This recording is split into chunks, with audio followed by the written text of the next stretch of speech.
Good morning or good afternoon. My name is Tiffany Rochelle.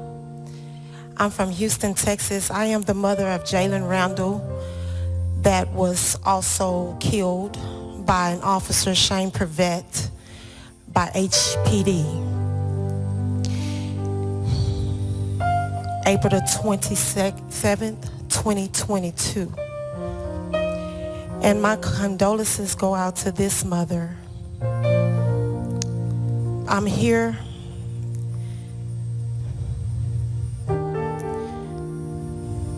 to offer my condolences to you. I pray that God bless you. I pray that God heal your broken heart. We are fighting together, and all the mothers all over the world need to come together and stop all of this. I'd like to dedicate this song to you.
Yeah.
And the church said amen.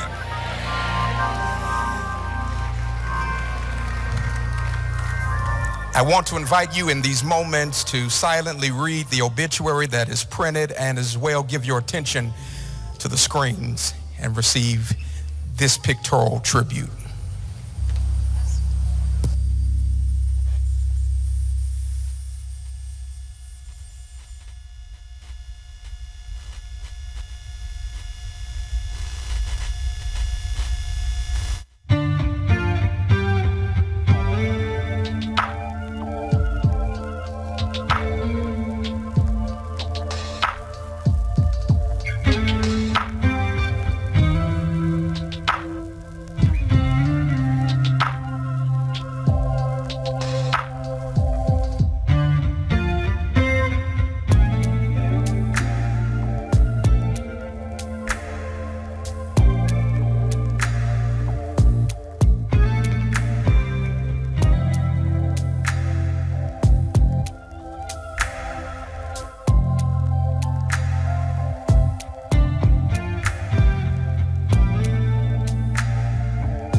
First Chronicles chapter 12 and verse 32 speaks of the sons of Issachar, who were men who understood their times and what to do about them. The set man for this hour at this time is a man who understands his time and what to do about them. There is no need really for an introduction, but I would share a personal story that when I was pastoring my first church as a young pastor, Reverend Sharpton invited me into the family of the National Action Network, serve on his board, and give me a front row to his work in leading the civil rights movement. I want to say this without any fear of contradiction. He is the hardest working civil rights leader of our time. Come on. Come on.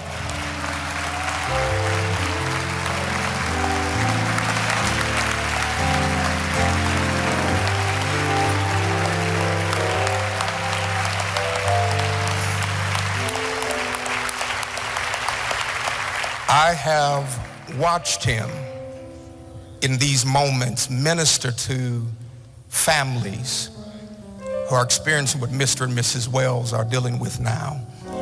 And not just show up and share the eulogy, but he's continued to walk with these families over the weeks, the months, and the years ahead. But I think it is important for me to set the record straight. So many people erroneously think that Reverend Sharpton has to chase the cameras.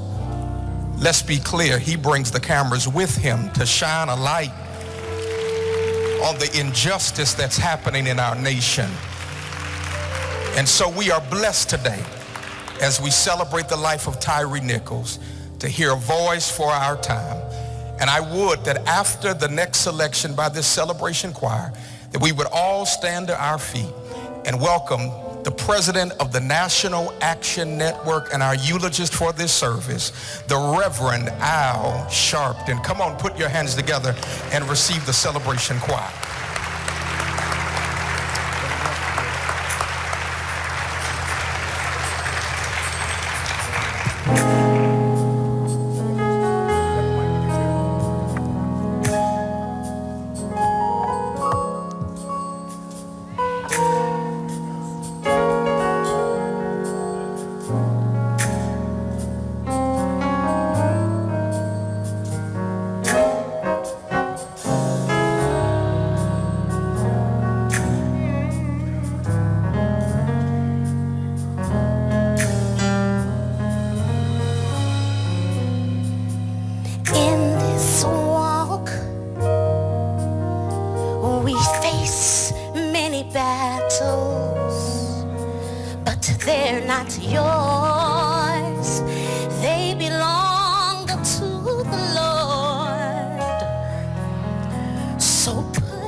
Sisters, there's a way of escape for you and for me.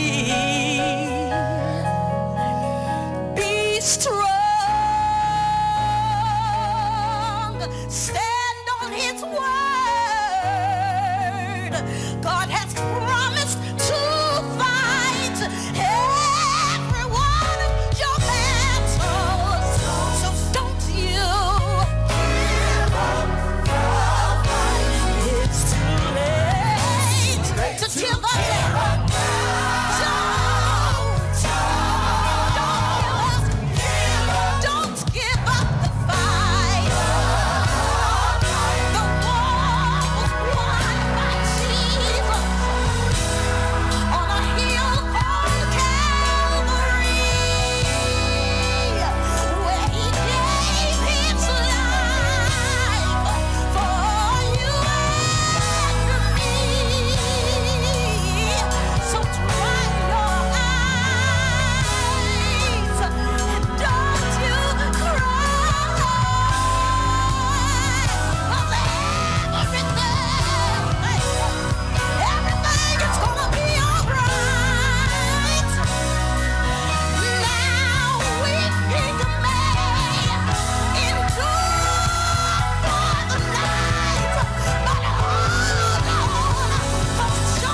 may be seated.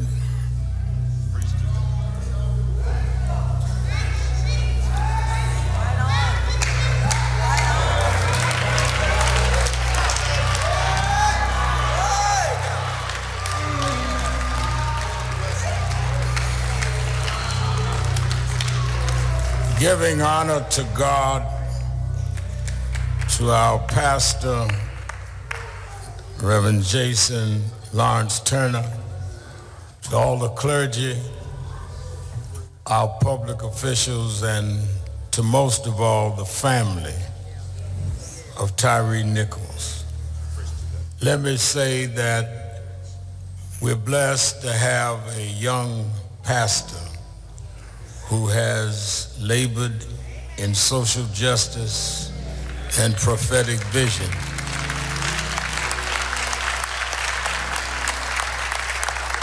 And who immediately said to let us celebrate Tyre here at this great church. People like Jason Turner not born in the ministry every day. A lot of ministers show up when the cameras show up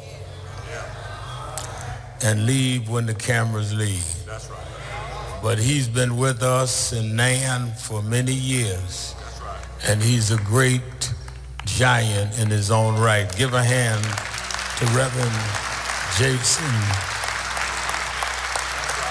Turner.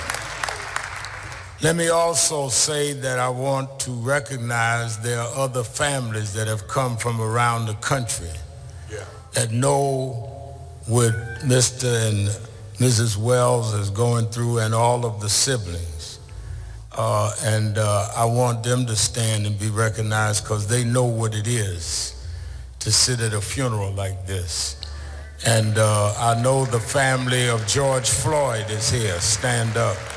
Brandon, Pholonis, the family, Botham John's sister is here. The mother, Pholonis and Kiki is here of the Floyds. There's Botham John's sister, and Brandon, the mother of Eric Garner from New York, is here. Gwen Carr. The mother of Breonna Taylor, Tamika Palmer, is here.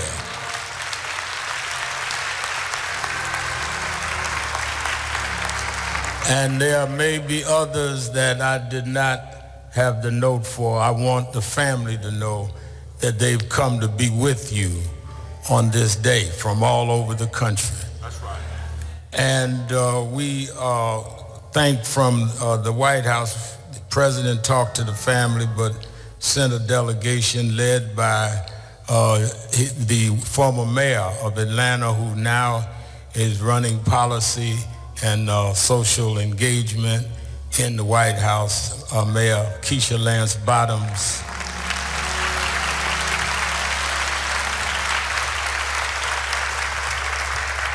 The head of infrastructure, the infrastructure czar of the country, former mayor of New Orleans, stand up, Mitch Landrieu is here.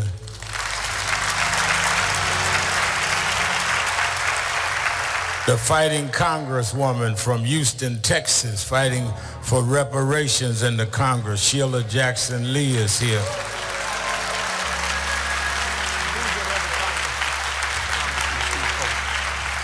And my friend and brother, the congressman right here from Tennessee, Congressman Steve Cohen is here.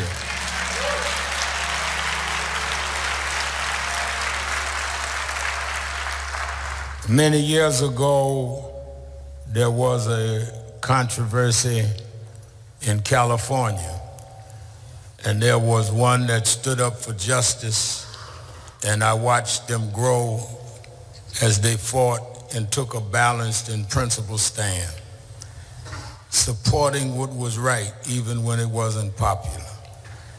And they grew from one office to another. Every office they ran for, they predicted you couldn't win. The political polling told them they couldn't win, and they kept beating the polls. and they told her she shouldn't be here today. But the snow backed up, and she's here. The Vice President of the United States, Kamala Harris.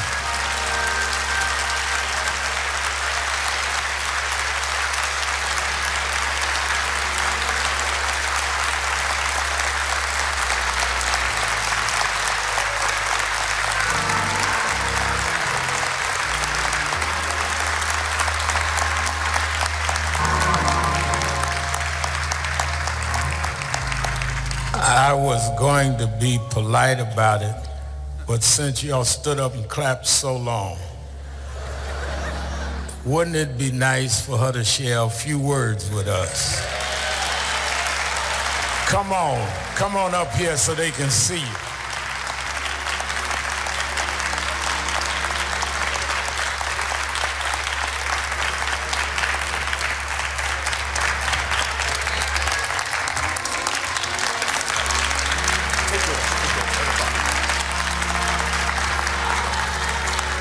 Good afternoon, church. Reverend Sharpton, I want to thank you for all you do for so many. There are so many families here who have been personally touched by your leadership and your strength and your fellowship. Reverend Dr. Lawrence Turner, thank you for welcoming us. Keisha Lance Bottom, Mitch Landrew. We are here on behalf of the people of our country and our President, Joe Biden. And we are here to celebrate the life of Tyre Nichols. Mrs. Wells, Mr. Wells, you have been extraordinary in terms of your strength, your courage, and your grace.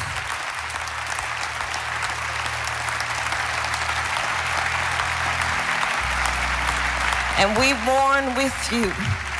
And the people of our country mourn with you. And I I'm going to be very brief. Mothers around the world, when their babies are born, pray to God when they hold that child that that body and that life will be safe for the rest of his life. Yet we have a mother and a father who mourn the life of a young man who should be here today. They have a grandson who now does not have a father. His brothers and sister will lose the love of growing old with their baby brother. And when we look at this situation, this is a family that lost their son and their brother through an act of violence at the hands and the feet of people who had been charged with keeping them safe.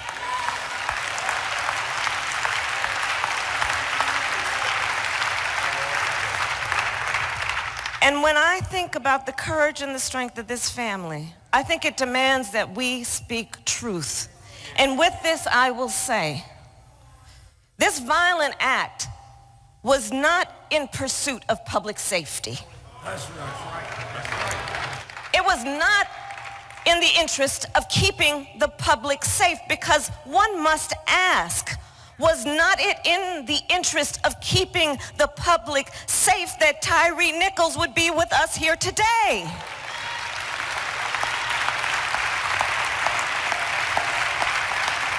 Was he not also entitled to the right to be safe?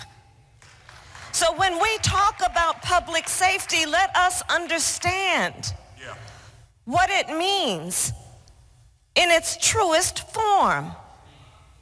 Tyre Nichols should have been safe. That's right. So I'll just close by saying this. I was, as a senator, as a United States Senator, a co-author of the original George Floyd Justice and Policing Act. And as Vice President of the United States, we demand that Congress pass the George Floyd Justice and Policing Act. Joe Biden will sign it. and we should not delay, and we will not be denied. It is non-negotiable. And with that, I'll just, Pastor, if you don't mind, one of my favorite verses in Scripture is Luke chapter 1, verse 79, which tells us God will help us to shine a light upon those who sit in darkness and in the shadow of death, to guide our feet in the way of peace. Let our memory of Tyre shine a light on the path toward peace and justice. Thank you.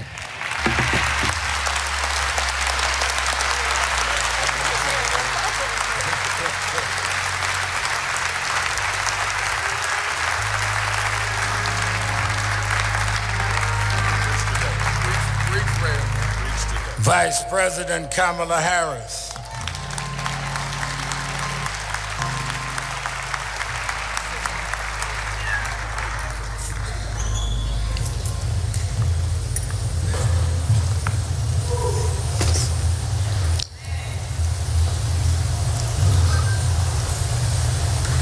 I want you to turn your attention very briefly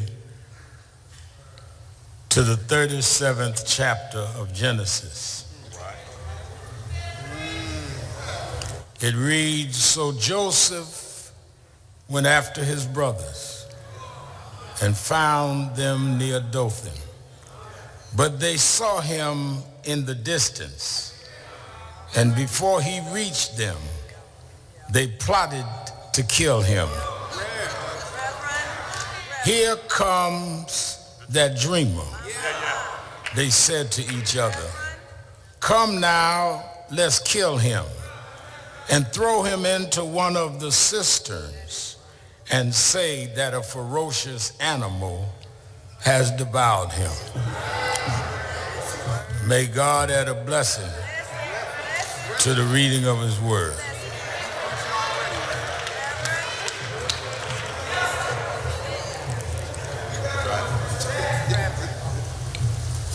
Early this morning before dawn, I did what I often do when I come to Memphis.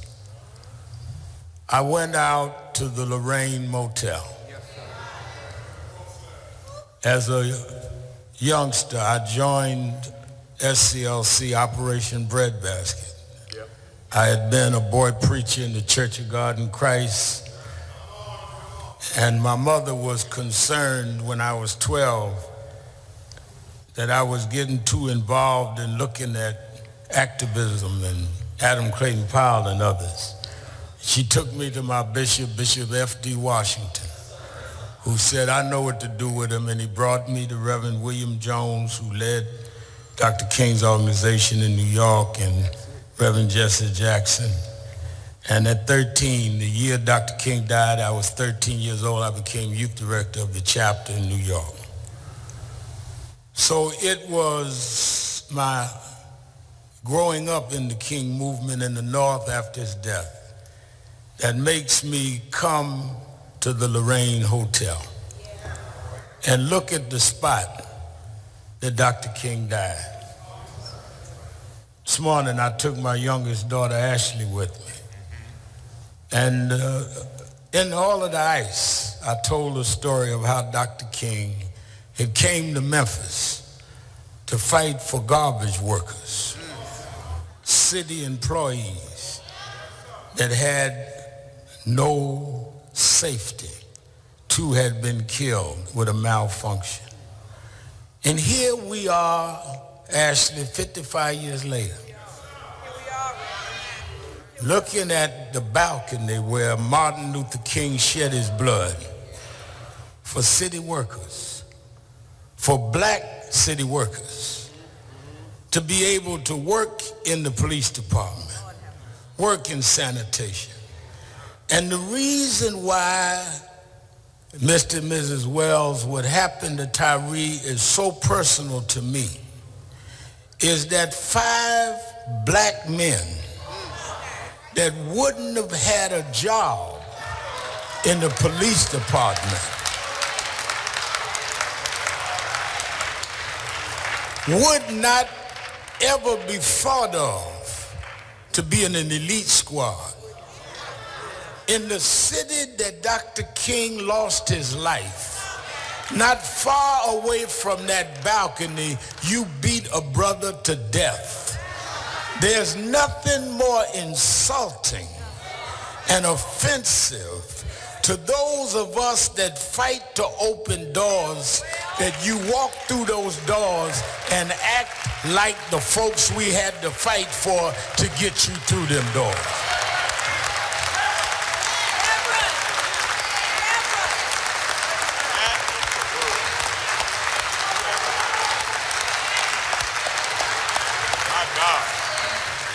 You didn't get on the police department by yourself. The police chief didn't get there by herself. People had to march and go to jail, and some lost their lives to open the doors for you. And how dare you?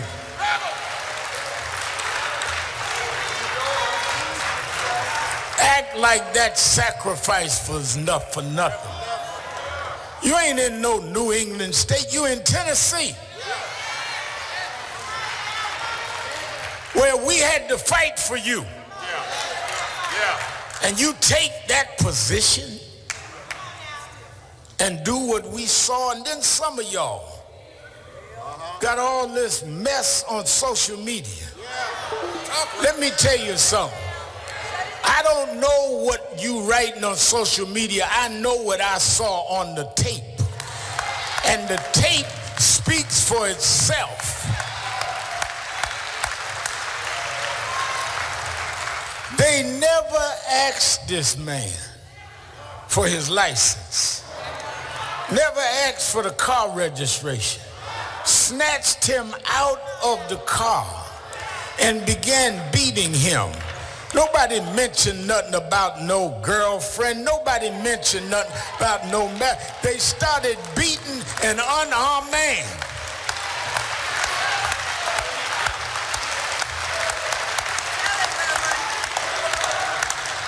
Set him straight. Fix it. Tell him. Tell him.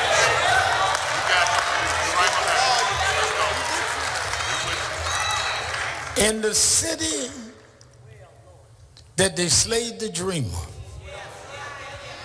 what has happened to the dream?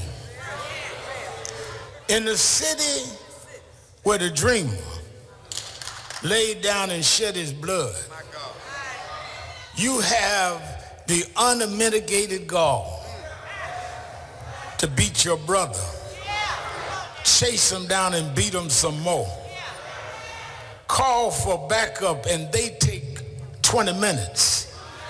And you watch him, and you are too busy talking among each other. No empathy, no concern. If you read the story of Joseph, when his brothers threw him in the pit, nobody came to help him, like nobody came to help Tyre.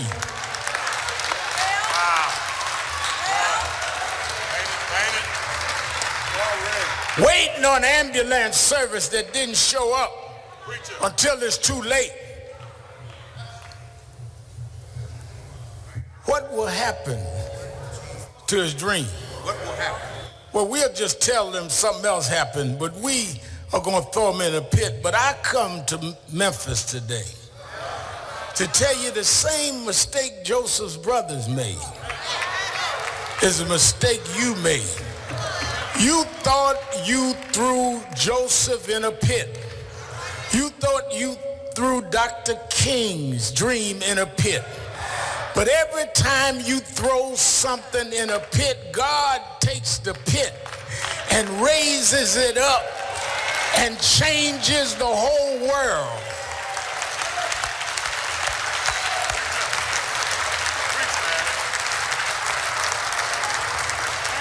Let me be clear. We understand that there are concerns about public safety. We understand that there's needs to deal with crime. But you don't fight crime by becoming criminals yourself.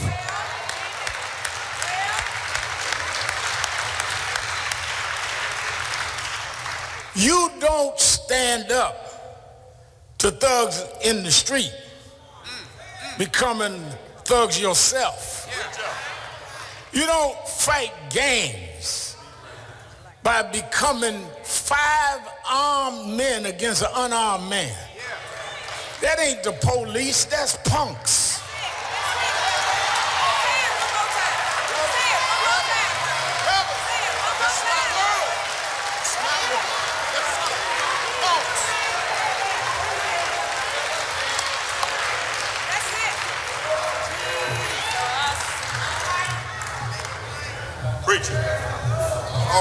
Man said, I didn't do nothing. You kept on going anyhow. Why do they go ahead? Because they feel that there is no accountability. They feel that we are going to get angry a day or two and then we're going on to something else. But some of us do this every day. Some of us believe in the dream has to come true. Some of us are going to fight until we make this legislation happen. I don't know when, I don't know how, but we won't stop until we hold you accountable and change the system.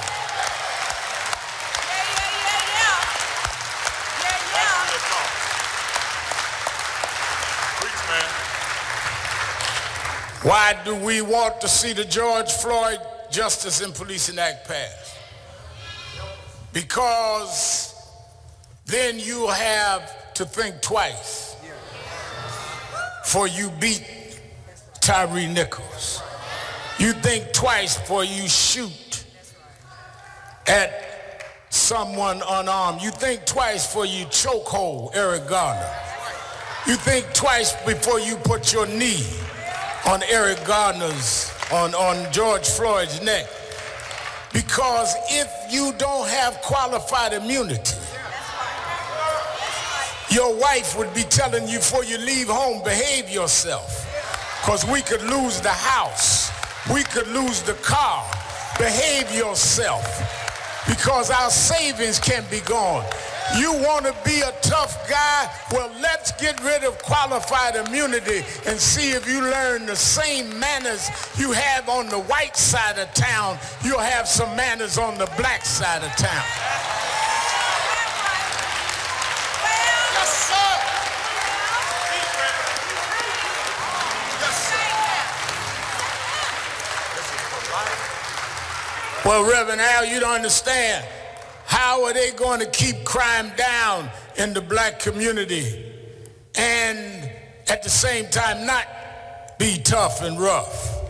Well, they do it the same way they do it on the white side of Memphis, and they keep the crime down without being rough and tough. How do you have the same department that can keep crime down on one side of town without beating folk to death, but you can't do it on the other side of town?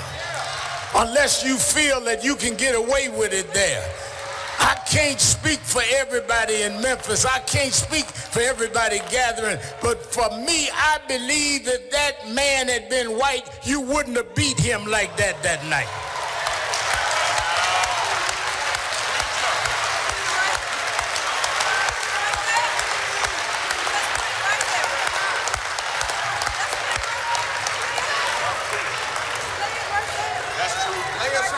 We're not asking for nothing special. We're asking to be treated equal and to be treated fair. And just like they marched and boycotted and went to jail for 9 years from the 55 Montgomery bus boycott to the 64 Civil Rights Act, we're gonna pay the same dues to get this George Floyd Justice and Policing Act.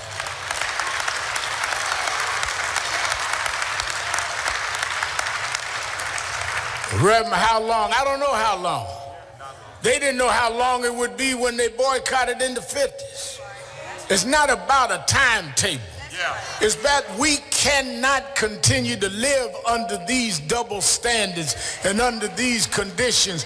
We don't care how long, but I can tell you one thing, those of you that keep voting against that bill, we're going to vote against you. We got more numbers than the police union.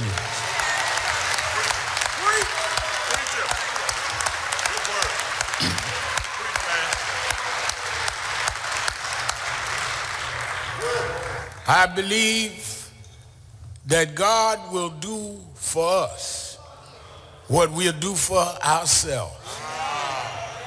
And even in the pit, Joseph never lost his faith. Joseph could have gave up. Joseph could have gave out, but in the pit, he still believed in the God of his father. And even as I stand over the casket of this innocent young boy, this young man, 39 years old, with a 4-year-old son that his mother and father and his siblings have to raise, I believe that God will take him, Tyre, out of that pit and use him as a symbol for justice all over this country. I believe that babies unborn will know about Tyre Nichols because we won't let his memory die. We're going to change this country because we refuse to keep living under the threat of the cops and the robbers.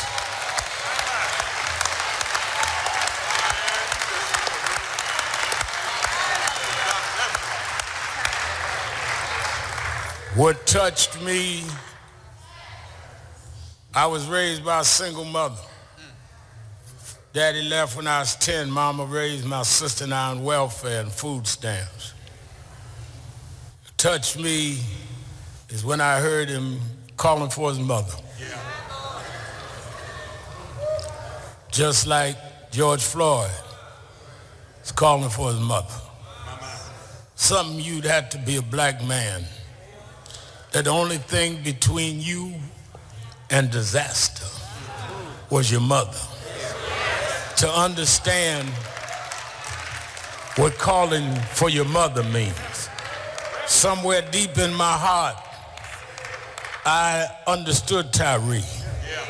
Because the only thing that kept the kids from laughing at my banana sandwiches in school, because she couldn't afford enough to put meat there, but Mama would make it all right for me. And he knew if he could just get Mother, that they would quit beating him and quit stomping on him. All he wanted to do was get home. Now home, Reverend Jamal Bryant, home is not just a place. Home is not just a physical location. Home is where you are at peace. Home is where you don't have to keep your dukes up. Home is where you're not vulnerable. Home is where everything is all right. He said, all I want to do is get home. I come to Memphis to say the reason I keep going is all I'm trying to do is get home. I want to get where they can't treat me with a double standard. I'm trying to get home. I want to get where they can't call me names no more. I want to get home. I want to get where they can't shoot and ask questions later. I'm trying to get home. Every black in America stands up every day trying to get home.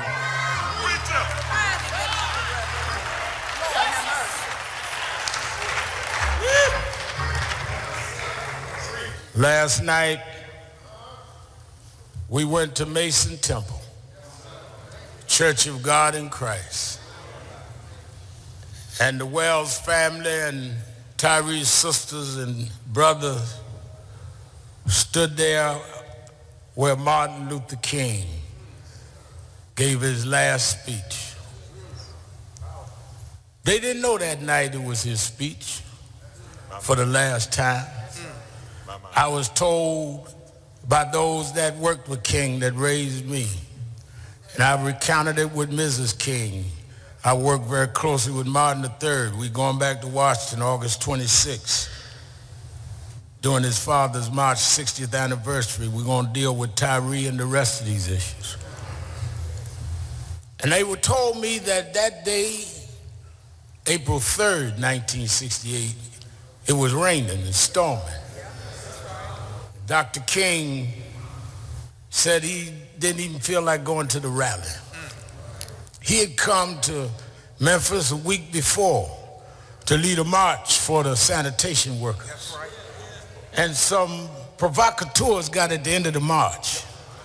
You know, there's still some around now that's blacker than anybody else, that's more active than anybody else, that's more street than anybody else. They started a riot at the end of the march. And the press said, oh, Dr. King's day is over. Nonviolence is dead. So he came back to prove that he could march. If it wasn't for so-called militants, Dr. King would have never faced what he faced. That's why all of these people talking bad that you and I don't know, don't have no background on, be careful of who jumps in movements, because they set serious folk up. Dr. King came back, and that day was raining, and he said to Dr. Ralph Abernathy, Ralph, you go speak. I don't feel like going tonight. And they went on to the church, and when they got there, the church was full in a storm. Dr. Abernathy went into the payphone, and he called back to the Lorraine Motel, a black-owned motel, who told him to put his call through the room 306. Dr. King picked up the phone. He said, Martin, you need to come. There are thousands here. They didn't come to see me.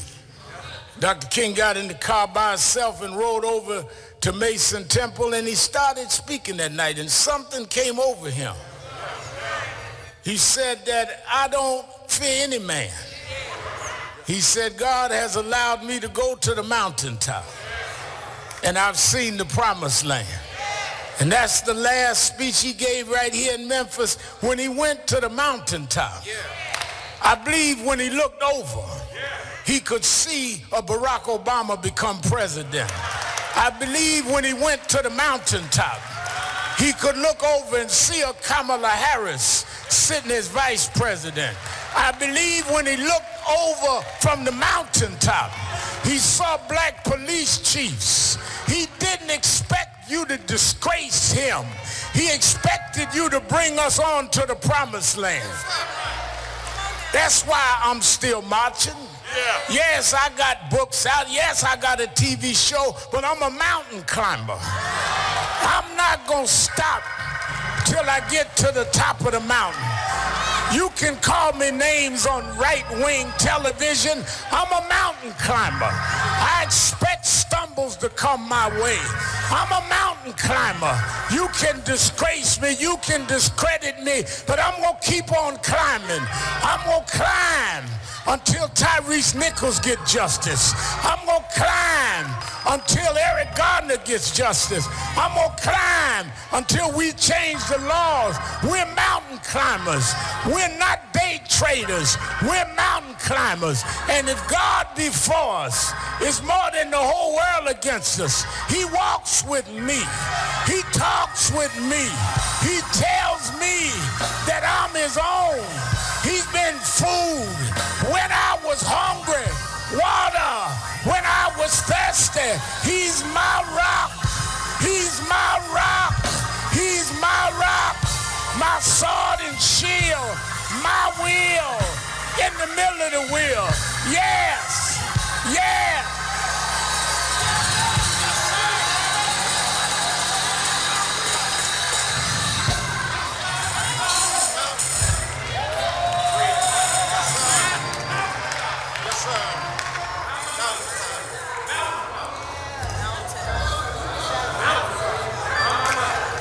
Let us have a call to action. Let us go forward to get justice. Yes. Let us all be mountain climbers. Don't stop till we get to the top. Many years ago, there was a young boy killed at a boot camp in Florida. Those in charge killed this boy. There was a young lawyer that called me in New York and asked me to come and stand with the students in Tallahassee, Florida. And I went down and we led some marches. After that, a couple of years later, he came to see me with a man. I just started Politics Nation then, and he wanted me to meet this man. This man sat in my office and told me that a wannabe security guard had killed his son. I had not heard of the case. But the man started crying, telling me about his son, Trayvon Martin. And as I looked at his tears and looked at this lawyer, I thought about how I never saw my father cry for me. And I said, if I can help, I'll help. And we started the Trayvon Martin movement. We called a national march. I got some of the radio announcers that help us, and we put 10,000 people in that little town in Florida. The morning of that march, my mother died. And they thought I would not come. And I started to turn around. But I said, no, my mother would have wanted me to stand up for Trayvon. And that lawyer and I have been locked shoulder to shoulder ever since. He's known now all over the world as the Attorney General for Black America. Why? Because he'll fight for us when others won't. That's right. Or they're going to call you names. They're going to always give you another angle. The only way you know you are making any headway is if you have opposition. That's right. That's right. The only time I get concerned is when everybody's on my side. But when y'all start calling me names, it gives me extra exercise in the morning. Because I know that people don't react unless you act. You can't be an activist if you don't have some reactivist. I bring you to give us our call to action. The Attorney General of Black America, Attorney Benjamin Crump.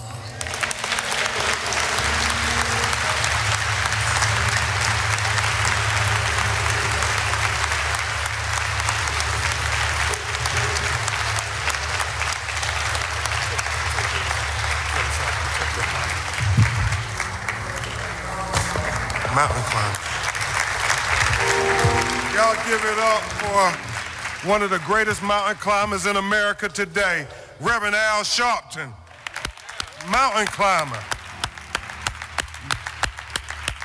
Thank you for being a mentor and just a person who always answers the bell. A lot of these families here, Reverend Al, you answered the bell for when many people wouldn't answer the bell. We know the big names that became hashtags, but for every George Floyd, for every Breonna Taylor, for every Ahmaud Arbery, there are 100 other nameless black people who've been killed in America that nobody remembered, but you answered the bell, Reverend Al Sharpton, and I want to say thank you publicly.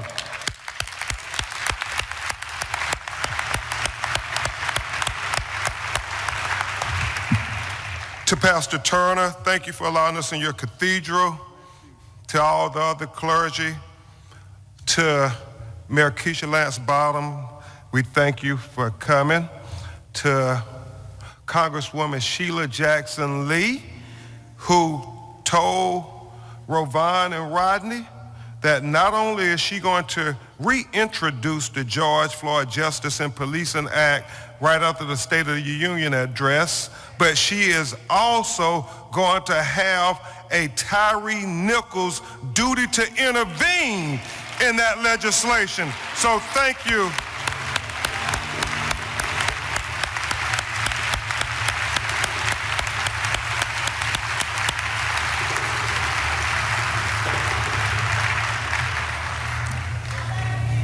So, Congressman Steve School, we thank you for your great leadership here in Memphis, Tennessee. And certainly to Mitch Landry. And I would be remiss, Reverend Al, if I didn't acknowledge yet again the highest ranking African-American woman in United States history, the Vice President of the United States, Kamala Harris, who did not think it robbery to take time out of her busy schedule to come and comfort this black mother who lost her child unjustly. Thank you, Madam Vice President. We will never forget this day. And then I want to acknowledge some of the activists and the local activists here in Memphis, Tennessee, who were here before I even got here. I want you all to stand and be recognized, because without you local activists, we would not have heard about Tyre Nichols.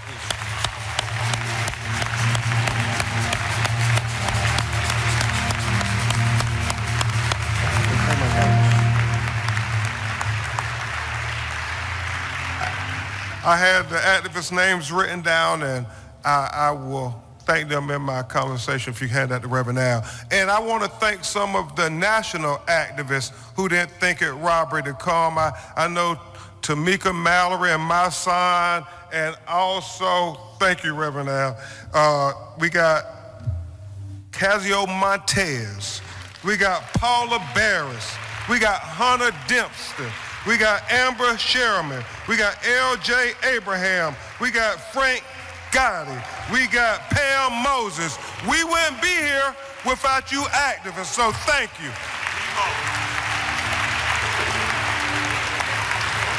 We would not be here.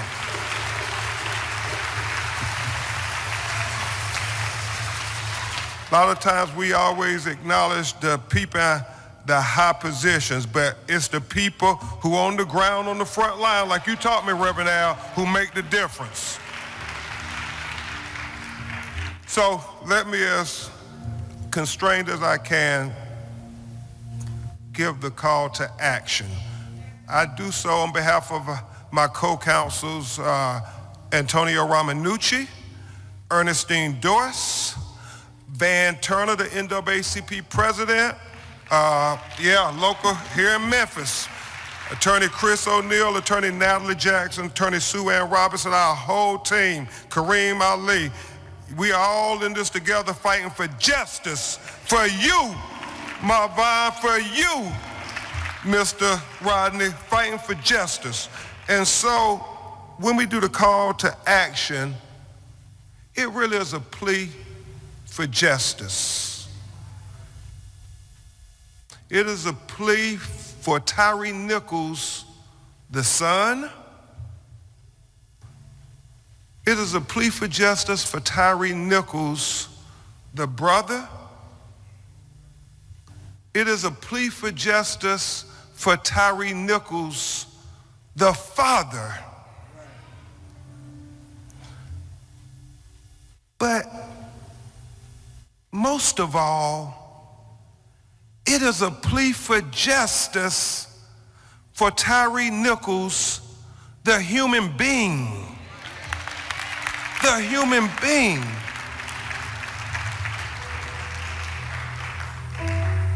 And when we watch, we don't see the Memphis Police Department Scorpion Unit extend 1 ounce of humanity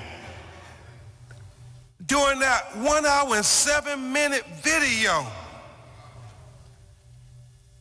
Ask your neighbor, why couldn't they see the humanity in Tyre?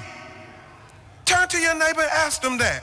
Why couldn't they see the humanity in Tyre? For his mama. Turn to your neighbor again and ask them, why couldn't they see the humanity in Tyre? And then finally for his son. Turn to your neighbor and ask, why couldn't they see the humanity in Tyre? Because we have to make sure they see us as human beings. And once we acknowledge that we're human beings worthy of respect and justice, then we have the God-given right to say, I am a human being and I deserve justice. Not just any justice, but equal justice. And that's what we're going to get for Tyre Nichols, equal justice. And Miss Ravon, Rodney, Jamal, Michael, Kiana, to all his family, grandma, his son. I know we can't bring Tyre back, but in this call to action, we establish his legacy. And let's never let them forget Memphis, because his legacy will be one of equal justice. It will be the blueprint going forward, because we have to remember that in less than 20 days, when it was 5 black police officers captured on a video engaging in excessive use of force, when they were committing crimes on video, that they were terminated, they were arrested, and they were charged. And the police chief, Davis, and I have respect for her saying this, the police chief said that it was important that the community see us take swift action. They said it was important that we move swiftly towards justice. Well, when Laquan McDonald was killed in Chicago and by white police officers, it's important that the community see swift justice too. When Alton Sterling was killed in Baton Rouge, Louisiana, Mitch, it's important that the community see swift justice too. When Stephon Clark was killed in Sacramento, California, it's important that the community see swift justice too. When Eric Gardner was killed in Staten Island, New York, it's important that the community see swift justice too. When Pamela Turner was killed in Houston, Texas, it's important that the community see swift justice too. When E.J. Bradford was killed on Thanksgiving night in Birmingham, Alabama, it's important that the community see swift justice too. When Terrence Cratchit was a black man, Reverend Al, having car trouble in the broad daylight in Tulsa, Oklahoma, walking away with his hands up, and they shot him in the back on video. It was important that the community see swift justice too on that. When Botham Jones eating ice cream in his own apartment, policewoman come in, shoot and kill him, say, I thought it was my apartment, and said stand self-defense in her position. It was a need to have swift justice too. And so no more can they ever tell us, when we have evidence on video of them brutalizing us, that it's going to take 6 years, that it's going to take a month, that's going to take 3 years like Laquan McDonald. No. 20 days. We're going to start counting. We can count to 20. And every time you kill one of us on video, we're going to say the legacy of Tyre Nichols is that we have equal justice swiftly. Swiftly.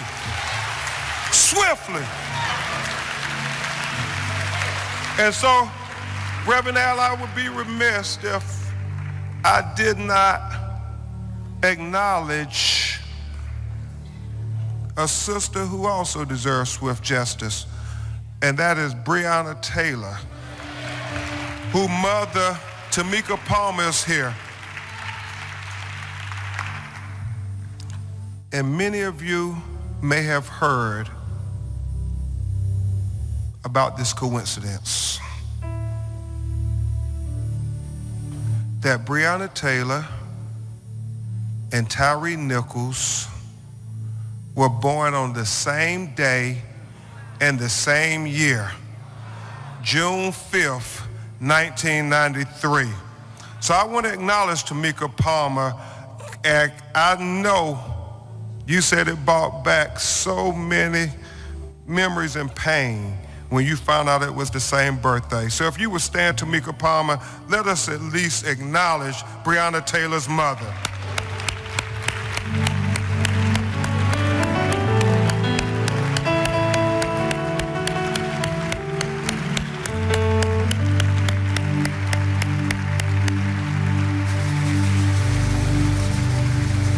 Thank you.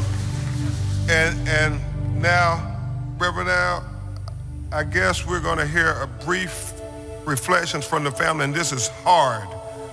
So let me, as we bring the family, I also want to acknowledge some of our faith leaders and our faith leaders, activists that have come all the way. First of all, a man who interprets the intelligentsia of our time, the Socrates of this generation, Dr. Michael Eric Dyson.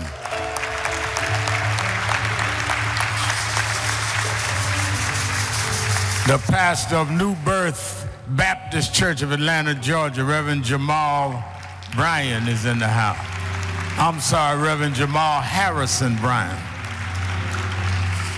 Reverend John Gray from Greenville, South Carolina. I must acknowledge two members of the board of National Action Network, outstanding clergymen, the pastor of Mount Pisgah Baptist Church in Harlem and the head of Impact and a member of the national board. Stand up. I'm trying to see where he's sitting. Okay, there he is, Reverend Johnny. Stand up, Reverend. Johnny Green, Johnny L. Green. And pastor of New Hope Baptist Church in Elizabeth, New Jersey, member of our board, head of Nantec, the Reverend Steffi Bartley. I want to thank our staff and that work with Reverend Turner and his staff. I want to thank all of the staff of our brother, attorney Ben Crump. It's a hard-working staff. Certainly Reverend DeVest Toon of my staff, who really worked hard, and Reverend Dr. Well, he ain't a doctor yet, don't blow his head up.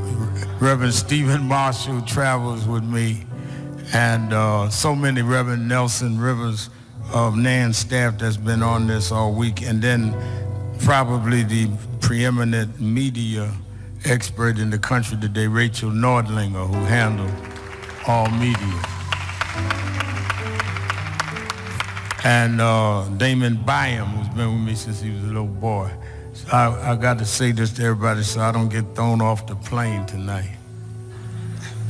And the family gather. Let me ask you all, as this family stands here, I want to say this publicly, what I've said to the mother and father privately, that we'll be with them when the cameras are gone. We'll be with them when there's no longer a story. The Floyd family and mother of Eric Garner, Gwen Carr, all of them will tell you it doesn't matter to me how long. I'm in the family now. I might show up for Christmas, look for my gift under the tree. Because we're wedded in this struggle together. And I want y'all to treat us like family, and we want y'all to be like, if you're not gonna stick with it, don't be jumping up in front of the camera for them.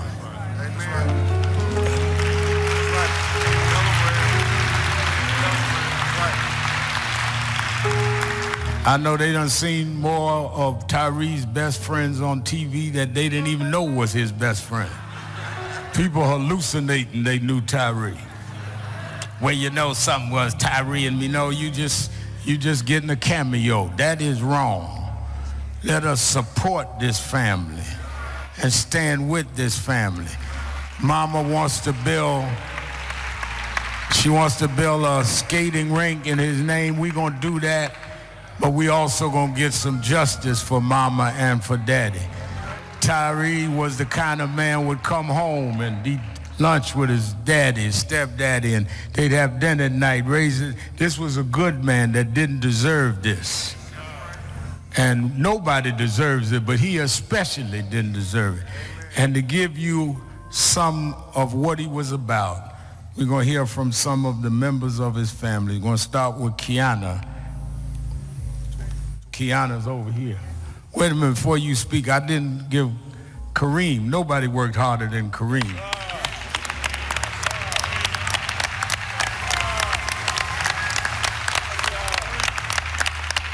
We call Kareem like he was on my payroll. But we love Kareem. We're going to have Kiana and LaToya speak on behalf of their brother. These are two of the sisters of Tyre.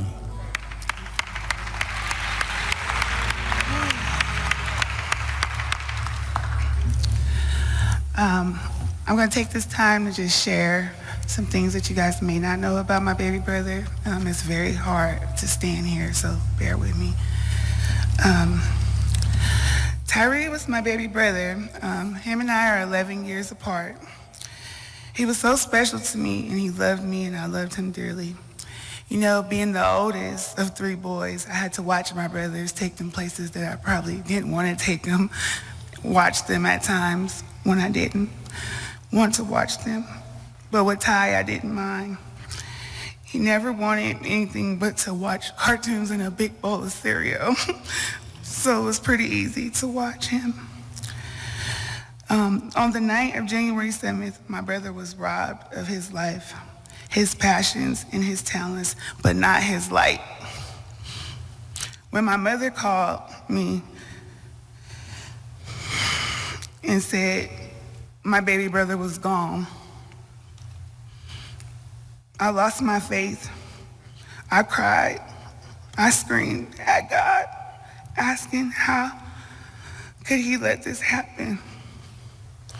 And then my cries turned to anger, and anger turned to deep sorrow.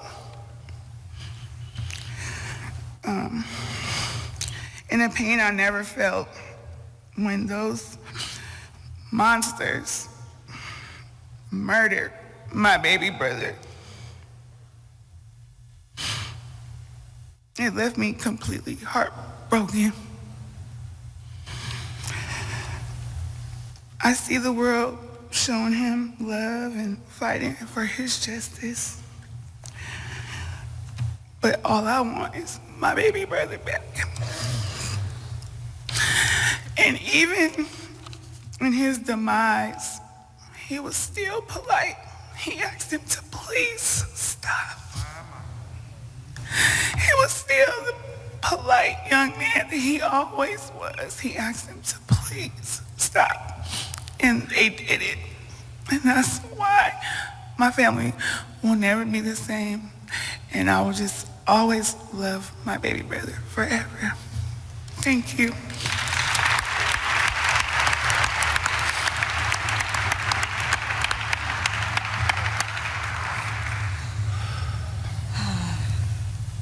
It's gonna be tough. The poem I wrote is called I'm Just Trying to Go Home.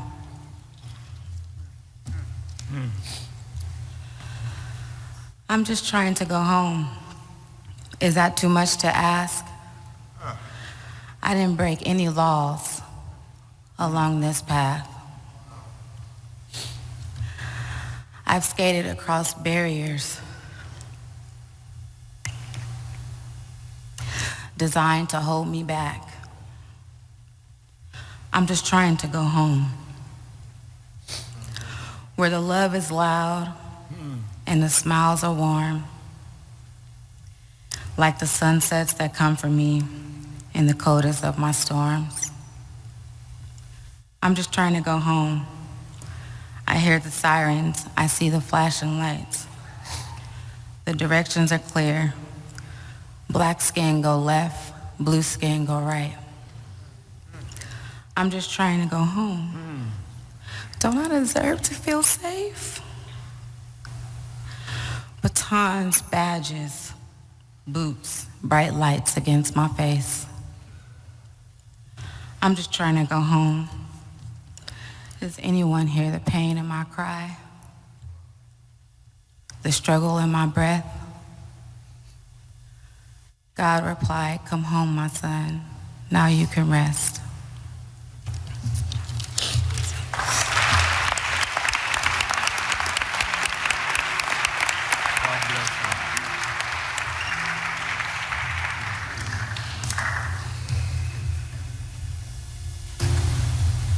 We're going to hear now from his brothers, James Lazare and Jamal Dupree.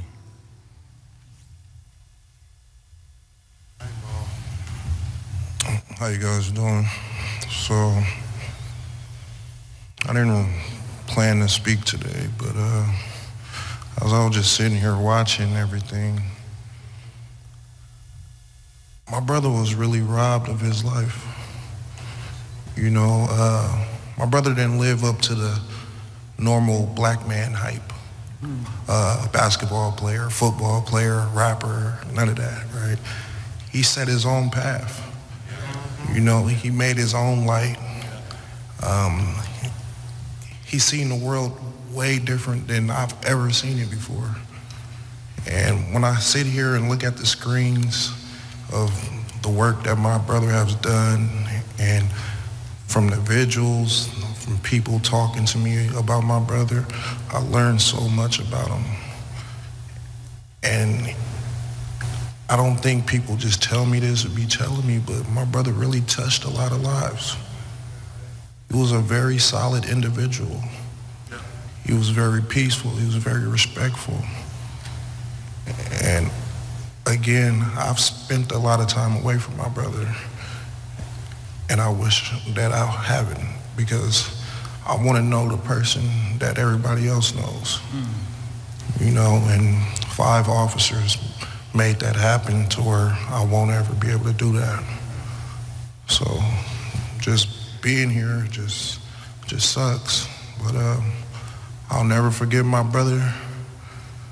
I'll never forget my Gemini twin. I love you, and just save a spot for me, bro.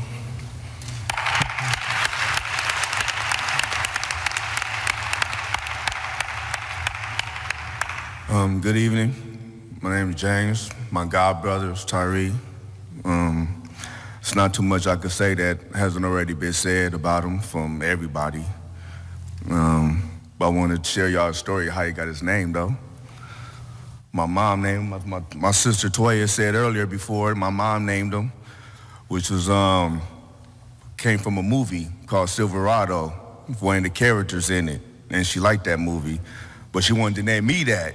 But she always kept that name in her back pocket for some reason, I don't know. Then 93 came, and our boy came, and she was like, there you are, Tyre. And I used to always joke with him, like, man, you keep messing with me, I'm gonna take my name back. And he'd be like, no, you ain't, that's my name. But it was how he said it. You know, he was 8, and he was already knew who he was. Like, I'm Tyre, this is me, you know, and I always remember that about my little dude coming in the house watching me cereal and watching Looney Tunes or something. But I just want to thank everybody for being there for us and, you know, and showing love, but it ain't too much I could say that hasn't already been said about my dude. I just miss him and I love him, and this shouldn't have never happened, you know? Well, thank y'all.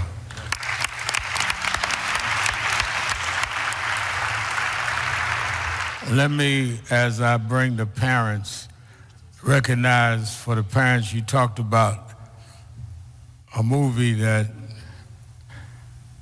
Ron Von liked that I was not supposed to acknowledge him. He just wanted to come down and fly down with me and fly back.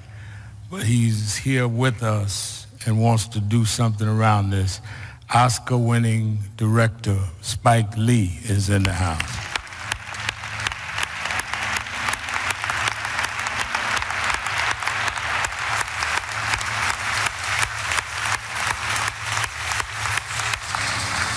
He's sitting there with my daughter, so you know she gonna try to be in the next movie, but nobody has shown more strength and more dignity than Ron Von Wills. Ron Von Wills and Rodney Wills have borne such pain for us. And they didn't want to speak, but I just think that we need to just hear them say something. This is their son. This is their struggle. And I know they're going to have weak days. Let us be their strength. Let's hear from the parents of Tyre.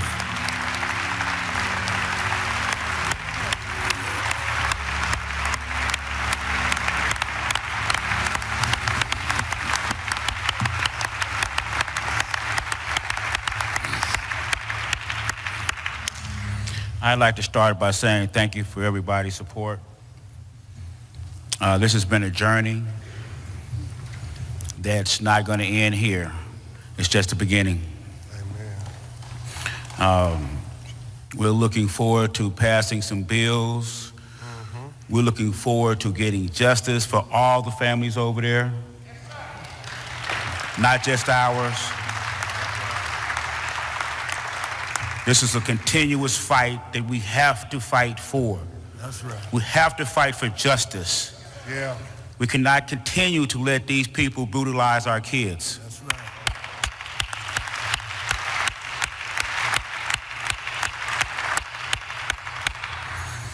right. To have my siblings up here, my wife, and it's very hard for my wife. You know, this is her baby son, and it's nothing like your baby boy. When we got the news, it was very, very difficult. It was surrounded by lies, deceit, trying to cover it up. But as they say, what's done in the dark will always come to the light. Tell them, Rodney. We're going to make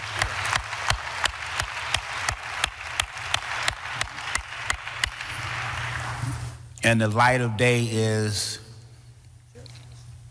justice for Tyre. Justice for Tyre. Justice for all the families that lost loved ones through brutality of police or anybody. And I can't say enough about how this community, how this nation, and how this world has came together to support my family, to support my wife, and to support me. I appreciate it. Thank you very much.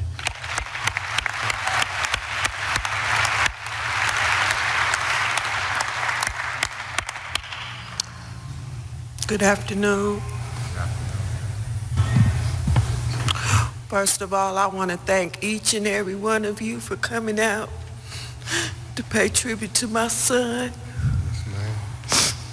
Tyre was a beautiful person, and for this to happen to him is just unimaginable.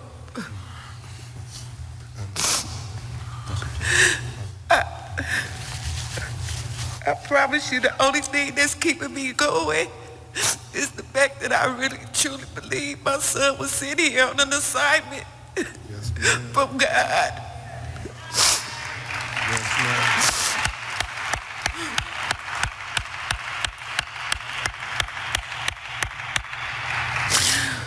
And I guess now his assignment is done and he's been taken home.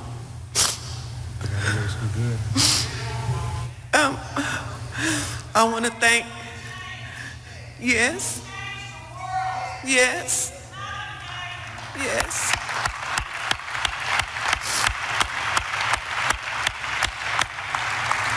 I want to thank all the community activists for being there for my family I want to thank the chief of police for acting swiftly. Yes. The district attorney, the state of Tennessee. I want to thank my lawyers, Yes. Mr. Ben Crump, Yes, sir. and especially Kareem Ali. Where you at? He has been our rock. That's right.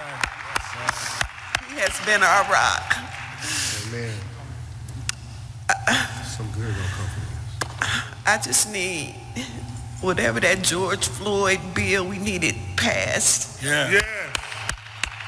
We need to take some action because there should be no other child that should suffer the way my son and all the other parents here have lost their children. We need to get that bill passed. Amen.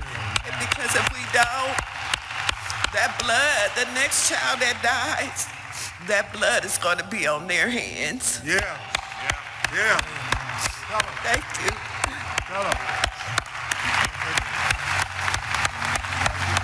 Give a hand to family.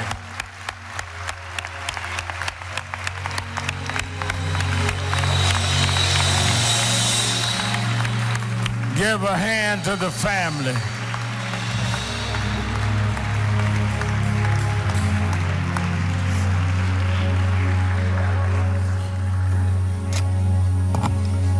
We are going to stay with them.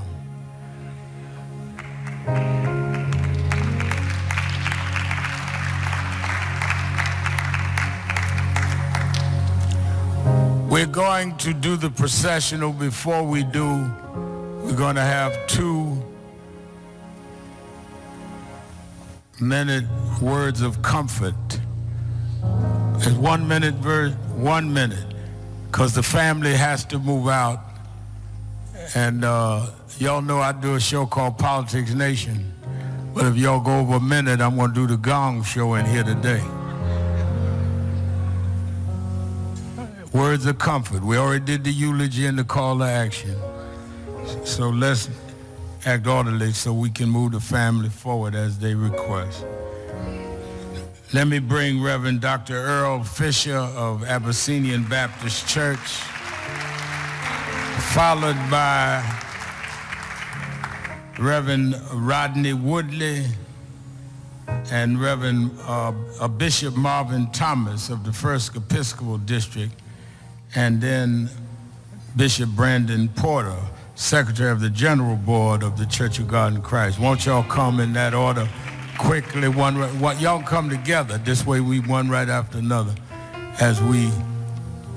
we seriously, I know some family have to catch planes. We need to be expeditious. We're grateful for your presence.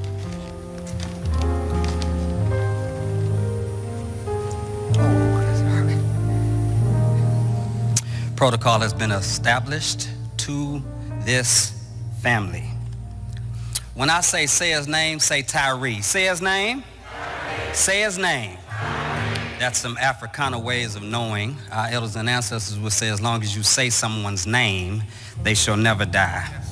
It's not too much I could add other than this to this family. We will see him again. I was at First African in Savannah, Georgia, doing a workshop. I was in the administrative assistant's office and I realized I needed something to project my presentation. So I ran to Best Buy. I had the associate pastor take me, and we took longer than they had expected, but I had left my book bag in the administrative assistant's office. When I got back, she said, "I thought you'd never come back." I said, "Did you look around?" And she said, "No." I said, "Had you looked around intently, you would have saw I left something. And that signified that at some point you would see me again. I know he's in the hands of God. I know he's in the ancestral realm, but look around intently. He's left something. He's left a child.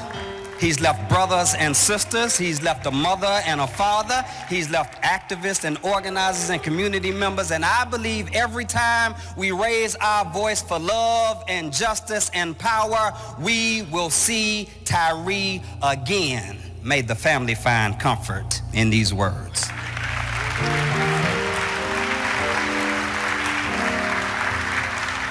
I'd just like to say to my friends, Rodney and Rovon and their entire family, that we are soldiers and we're in this army.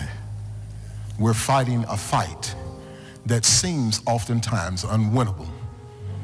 But what I got as I sat here and listened was, on that day of January 7th,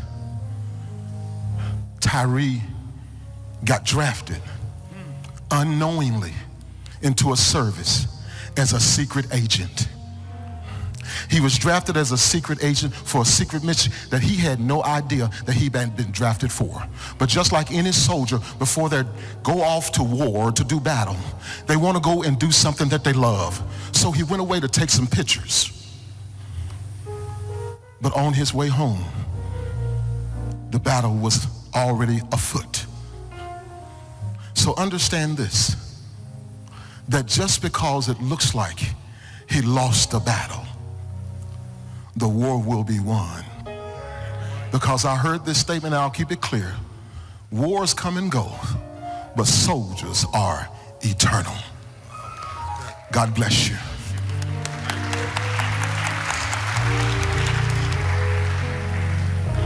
Langston Hughes' poem, I Too Sing America. I want to lift from that poem these two words, I too, with the permission to say we too. So on behalf of the First Episcopal District of the Christian Methodist Episcopal Church, the Senior Bishop of the CME Church, Bishop Lawrence L. Reddick III, members of the College of Bishops, and all the members of the Christian Methodist Episcopal Church, on their behalf, I come to join this family and all who have seen this unfortunate syndication of the rerun of this movie too often, the senseless murder, the murder of one of our sons at the hands of the police. To say we too are grieving with you. We too are sick and tired of being sick and tired of these kinds of funerals. We too remain restless and will be restless until justice is served for Tyre and his family. We too join the voices of others calling for the termination and persecution of the police officers and the first responders who stood by and did nothing as Tyre's life was being taken. We too use our collective voices at every level of government declaring now is the time to pass meaningful police reform legislation that give our mothers and fathers some degree of confident peace as their sons leave home, that they may return home. We too are fathers and mothers whose hearts are hurting because of your needless pain. We too stand with you, and we too are committed to remaining on the battlefield until justice run down like waters and righteousness like an ever-flowing stream. We too join you in finding hope and confidence in these words from the hymn writer. His purposes will ripen fast, unfolding every hour. The bud may have a bitter taste, but sweet will be the flower. God bless you and God keep you.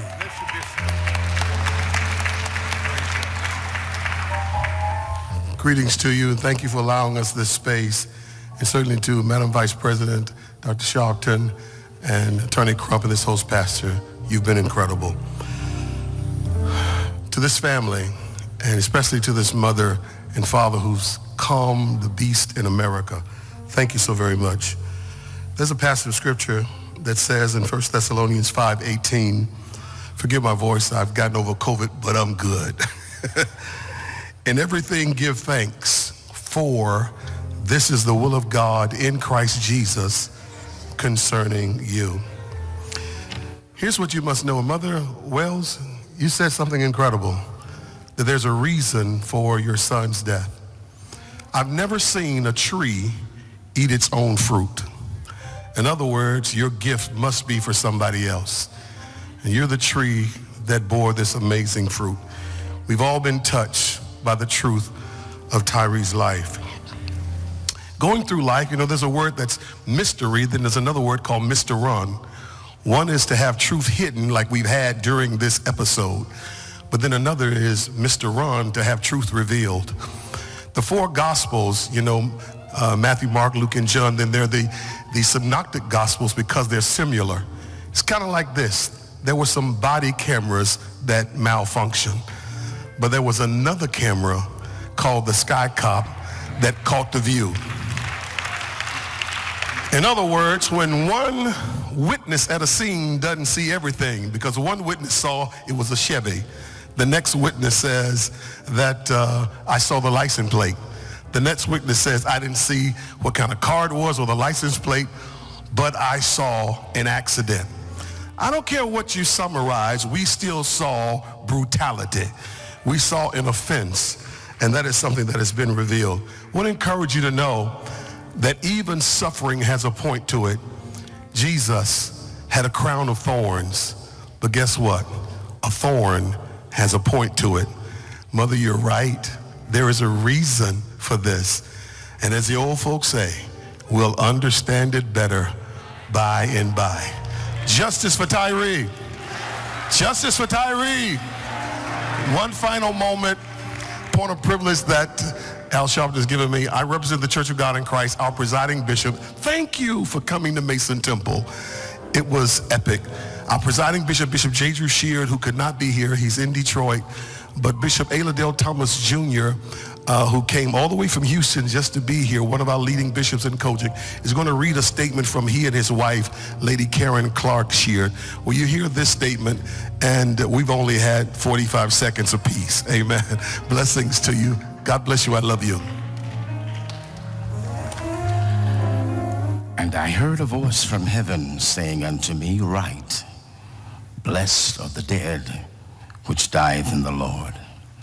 Yea, saith the Spirit, that they may rest from their labors, and their works do follow them. I, along with my wife, Karen Clark Sheard, and the entire Church of God in Christ, are saddened to learn of the loss of your son, Mr. Tyre Nichols. We offer you and your family our deepest and most sincere condolences. As the days and weeks pass, may you feel the comfort and love of family and friends. May your memories give you peace, and the prayers around those around you through these difficult times. The Lord promised never to leave you. He will always be with you. You have our sincere prayers from the office of the presiding bishop and chief apostle of the Church of God in Christ, the Bishop J. Drew Sheard.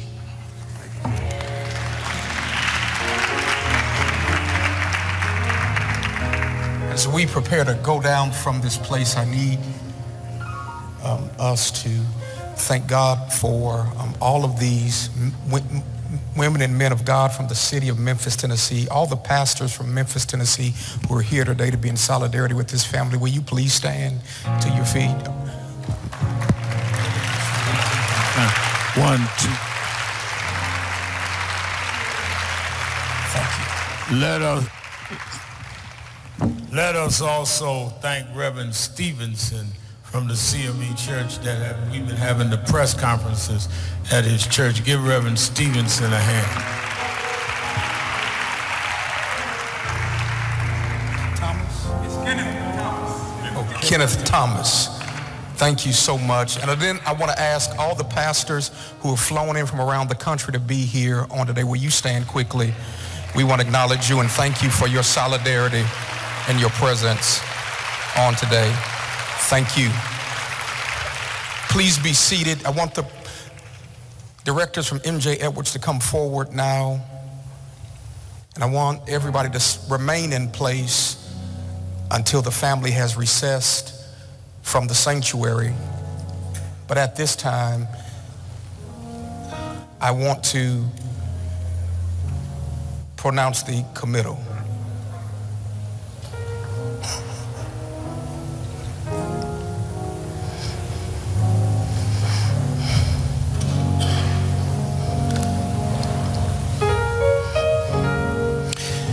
In submission to the will of our Heavenly Father, who is saw fit to take out of this world the soul of Tyre Nichols, we therefore commit his remains to the ground, earth to earth, ashes to ashes, and dust to dust. Looking forward to the glorious appearing of our great God and our Savior Jesus, who at the cry of command and the last trump shall descend from heaven. The dead in Christ shall rise first, and those of us who are alive and remain shall be caught up to meet them in the air. And there we shall be with the Lord forevermore. And I heard a voice from heaven saying, "Write, blessed are the dead who die in the Lord from now on, that they may rest from their labors, and their works do follow them." Lord, have mercy upon us. Christ, have mercy upon us. Lord, have mercy upon us. Will we all stand to our feet with the exception of the family? Reverend Toon, the National Field Director of the National Action Network, is going to give us our benediction, and I really need your compliance to please remain in your place until the family has recessed from this place. As they're removing the flower arrangements, come on, Dale, sing some real quick. I was born by the river in a little tent. Oh, like that river, I've been running ever since. It's been a long time.